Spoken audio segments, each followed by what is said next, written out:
The knock on the door was gentle, almost hesitant, a stark contrast to the storm raging in Eleanor's heart for the past 20 years. She opened it to find a young man, his eyes a familiar shade of blue, holding a rain-soaked bouquet of wilting daisies. He looked lost, and for a fleeting moment, Eleanor's breath hitched. He had the same jawline, the same earnest gaze as her Daniel, but that was impossible. Daniel was gone. 20 years ago, Eleanor's world had crumbled. Her son, Daniel, her bright, beautiful boy of just 8, was taken from her by sudden aggressive illness. The doctors had done everything they could, but it was too fast. One day he was laughing, chasing butterflies in their backyard. The next, he was gone. She remembered the funeral, a blur of black clothes and hushed sympathies. She remembered standing over the small grave, the earth feeling cold and final.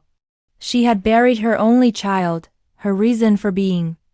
Life after Daniel was a monochrome existence. His room remained untouched, a museum of a life cut short. His Little League trophies gathered dust on the shelf, his crayon drawings were still taped to the wall. Her husband John tried to be strong for both of them, but the shared grief was a chasm that slowly grew between them. They spoke in whispers, moved around each other like ghosts, until one day, John packed a bag. He said he couldn't live in a shrine to their loss anymore. Eleanor didn't blame him. She was a shrine, a walking monument to a memory, so she lived alone. The town of Harmony Creek watched her with pitying eyes. She was the grieving mother, the woman who lost everything. She rarely went out, except to tend to Daniel's small grave, where she would plant fresh daisies every week. They were his favorite. She'd sit there for hours, talking to him, telling him about her empty days, her silent house, her hollow heart. One chilly autumn afternoon, as she was leaving the cemetery, she noticed a young boy sitting on a bench, no older than Daniel had been. He was shivering, his clothes thin and worn. His face was smudged with dirt, and his eyes were wide with a fear that Eleanor knew all too well. She hesitated, her first instinct to retreat back into her shell. But something in his gaze held her. It was the same lost look she saw in the mirror every morning. She walked over. "Are you all right, dear?" she asked, her voice raspy from disuse. The boy flinched. I'm lost," he whispered. "I can't find my mom." Eleanor's heart ached. She sat with him, wrapping her cardigan around his small shoulders. She learned his name was Leo and that he'd gotten separated from his mother at the nearby market. Instead of just pointing him in the right direction, Eleanor took his hand. "Let's go find her together," she said. It was the first time in years she had felt a purpose beyond her own grief. They walked to the market, and Eleanor bought him a warm pretzel. He ate it ravenously, his eyes lighting up with a simple joy that reminded her so painfully of Daniel. For a brief hour, the silence in her life was filled with a child's chatter. They found Leo's frantic mother near the town square, and the tearful reunion was a bittersweet sight. The mother thanked Eleanor profusely, but the real gratitude was in Eleanor's own heart. That small act of kindness had cracked open a window, letting in a sliver of light. From that day on, something shifted in Eleanor. She started noticing the world outside her grief. She saw other children playing in the park, and, instead of turning away, she'd offer a small, sad smile. She began volunteering at the local library, reading stories to children. Each child had a different face, a different laugh, but in every one of them, she saw a spark of her Daniel. She wasn't trying to replace him. She was trying to honor his memory by spreading the love she still had for him. She started a small fund at the local community center, the Daniel's Daisies Fund, which provided warm coats and school supplies for children in need.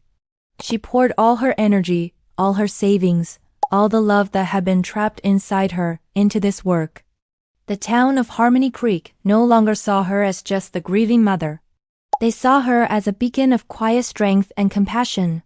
She was still lonely, the ache for her son was a constant companion, but it was no longer an all-consuming darkness. It was a gentle ache, a reminder of a love so powerful it could never truly die. And now, 20 years later, this young man stood on her porch, looking at her with Daniel's eyes. "Can I help you?" Eleanor finally managed to ask, her voice trembling. The young man swallowed hard. "My name is Leo," he said. Eleanor's eyes widened. "Leo?" she whispered. "Yes," he continued, his voice thick with emotion. You. You probably don't remember me. 20 years ago, I was a little boy lost in the cemetery. You found me. You bought me a pretzel and helped me find my mom." Eleanor's hand flew to her mouth. She remembered. Of course she remembered. He was the boy who had started it all, the first crack of light in her darkness. He looked so different now, a man, but the earnestness in his eyes was the same. I remember you, Leo," she said, tears welling up. "I never forgot you," he said, his own eyes shining. "My mom always told me about the kind lady from the cemetery. She said you were an angel. I had a rough start in life. We didn't have much. But I always remembered your kindness. It stuck with me." He took a deep breath. "I became a doctor, a pediatrician. I work at the children's hospital downtown." Eleanor was speechless. A wave of emotion so powerful it almost knocked her over washed through her. Leo stepped forward. "I heard about the Daniel's Daisies Fund. I've been donating to it for years, anonymously. I wanted to help other kids the way you helped me. I came here today because I wanted to thank you. Properly. You didn't just help me find my mom that day. You showed me what kindness looks like. You set me on a path. In a way, you saved my life." He extended the bouquet of daisies. "These are for you."